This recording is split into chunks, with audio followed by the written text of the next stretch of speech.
vai fazer pão?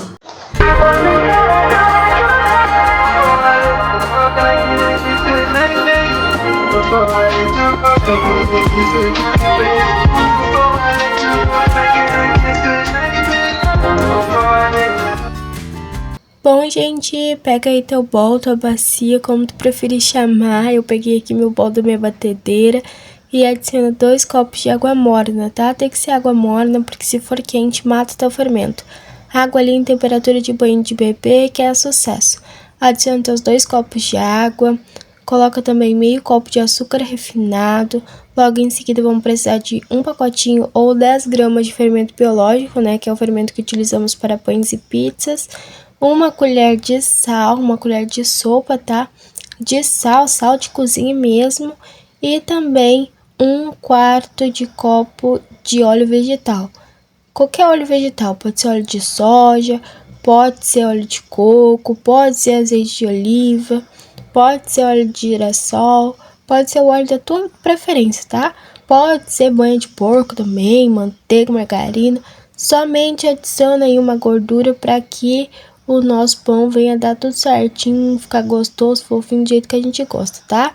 Após adicionar essas coisas, tu mistura bem, adiciona o fermento por último, mistura o fermento com a água também, ali os demais ingredientes, e depois tu adiciona a farinha, tá? Pode adicionar tudo de vez, ou tu pode adicionar aos poucos. Eu preferi adicionar aos poucos, porque a farinha depende muito de uma marca para outra, né? Às vezes adiciona um pouco mais, às vezes um pouco menos, dependendo da quantidade de proteína da farinha. Então, eu prefiro indo sempre aos poucos, que é sucesso. Então, coloquei ali metade do pacote, mexi, né? Junto com o Natanael, ali, meu ajudante de sempre.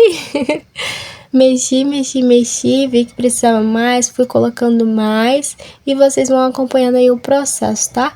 Assim que eu percebo que é inviável ficar mexendo com a colher, com a espátula, né? Eu já transfiro para a bancada, para a mesa, para a pia, onde tu estiver fazendo teu pão aí, e vou misturando com a mão.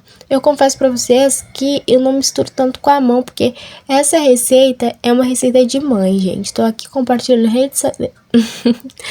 Tô aqui compartilhando em rede nacional a receita de pão que a minha mãe me ensinou, tá? Ela aprendeu e me ensinou. Então, assim, a minha mãe ensinou a gente de que ficar sovando com a mão é uma perca de tempo. Ou tu pega o rolo de macarrão, ou tu vai no cilindro, entendeu? Porque tu vai ficar sovando com a mão, tu vai cansar o braço, vai dar certo? Vai! Mas tu vai cansar o braço e não vai ter um sucesso tão positivo quanto se tu tivesse amassado com o rolo de macarrão ou com o cilindro. Óbvio que o cilindro é muito mais melhor, tu vai ter um resultado, assim, excepcional. Mas com o rolo de macarrão também funciona e fica mais aquele pão com gostinho de sovado à mão, sabe? Sem aquela massa artificial, entre aspas, né? Porque com o cilindro atinge o ponto de véu, assim, 100%, né? Sovando assim de forma manual, a gente não consegue tanto. A gente alcança o ponto de véu, né? Ativa o glúten da massa, mas não quanto uma máquina, né? Porque o cilindro é uma máquina. Mas tem gente que não gosta de pão de cilindro. Então, uma opção é amassar com rolo de macarrão para não cansar tanto os braços. Cansa da mesma forma, tá? Mas aí vocês fazem da maneira que vocês acharem melhor. Eu faço com rolo de macarrão. Quando não tem rolo de macarrão, eu faço com um copo, com uma garrafa. E esse é o método que a minha mãe me ensinou a fazer pão. E é o método que eu tô ensinando meu filho. Ensinarei meus netos. E é sobre. Mas deixando de lado esse assunto de rolo macarrão, braço, cilindro, gente, vocês percebem que eu abro a massa, dobro ela de volta, abro de novo, dobro ela de volta, abro de novo. E isso é importante para que eu venha sovar de fato a minha massa, né? Quando a gente sova com a mão, a gente faz esse movimento de ir dobrando a massa para dentro, né? Aí, tipo, empurra com a mão, passa pra dentro, empurra, passa pra dentro, empurra. Fui tirar o celular dali, que o Natanael tava mexendo no celular e com o pão não rola, então eu tirei o celular, lavei minhas mãos, voltei com a mão na massa, literalmente, e vou fazendo esse movimento aí que vocês estão vendo. Aqui nesse momento não tem muito o que explicar, né? Vocês estão vendo aí o que eu tô fazendo, então é basicamente isso daí mesmo. Chega um momento que a massa, ela não estica com tanta facilidade, então o que eu faço? Eu corto ela na quantidade de pães que eu vou fazer Aqui eu não tava com tempo de esperar a massa se desenvolver, porque era de noite, era mais ou menos 8 e pouca da noite. Então eu cortei somente em duas, dava 3 pães tranquilamente, tá? 3 pães grandes, tranquilamente 1 quilo de farinha. Só que eu não tava com tempo para deixar essa massa desenvolver e a gente não gosta de comer pão pequeno, né? A gente não gosta de pão muito pequenininho. Então eu cortei somente em duas, que era pra ficar uns pães num tamanho médio, grande ali, pra ficar do jeitinho que a gente gosta e pra nós super de boa. Então vocês veem que eu abro a minha massa e depois que eu cortei na quantidade de pão que eu vou fazer, no meu caso duas, vocês veem que eu abro a minha massa o máximo que dá pra eu abrir, sempre adicionando o mínimo de farinha possível, somente pra não grudar mesmo a farinha nem no rolo nem na mesa, e vou dobrando, esticando, dobrando, esticando, dobrando, esticando, quantas vezes forem necessárias.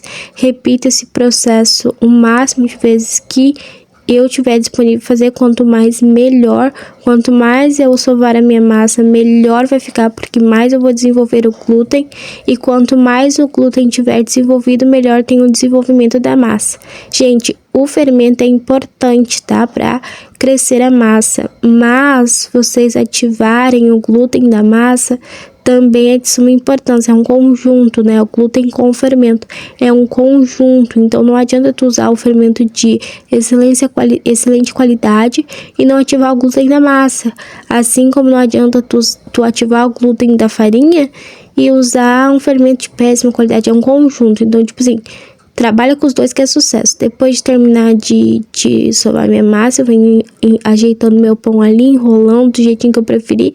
Não gosto de fazer corte no meu pão, porque eu acho que eles cortes horríveis, então eu só enrolo a massa ali, unto a minha forma, coloco o pão e deixo crescer. Depois eu vim fazendo o mesmo processo com o outro, então vou deixar vocês aí acompanhando mais ou menos Natanael amassando, eu amassando, momento mãe e filha. Então é um momento do mãe e filho que a gente se diverte, se estressa, ri, briga, tudo junto. Mas é um momento que com certeza vai criar memórias para sempre na vida do Natanael. Então vale a pena, né, ter paciência para tirar um pouquinho os nossos filhos da tela, da televisão, para criar memórias, para ensinar, né? Porque a gente tem que aproveitar essa fase que eles são curiosos, para alimentar a vontade, né, o querer, para que amanhã eles venham de fato aprender. Hoje a gente alimenta o querer da criança para amanhã futuramente fazer com que eles aprendam. É óbvio que ele não vai aprender a fazer pão agora, mas é eu deixando ele meter a mão na massa hoje que eu posso despertar a vontade dele aprender amanhã. Então, é isso aí, acompanhe o processo. Logo em seguida eu venho com o pão pronto para vocês verem como que ficou.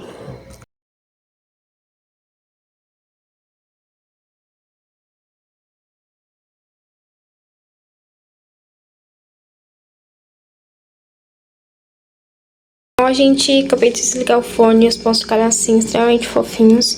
Se eu tivesse deixado crescer mais, gente, eles iam crescer mais. Mas agora já é meia-noite, eu fiz esse pão, era 8 e pouco.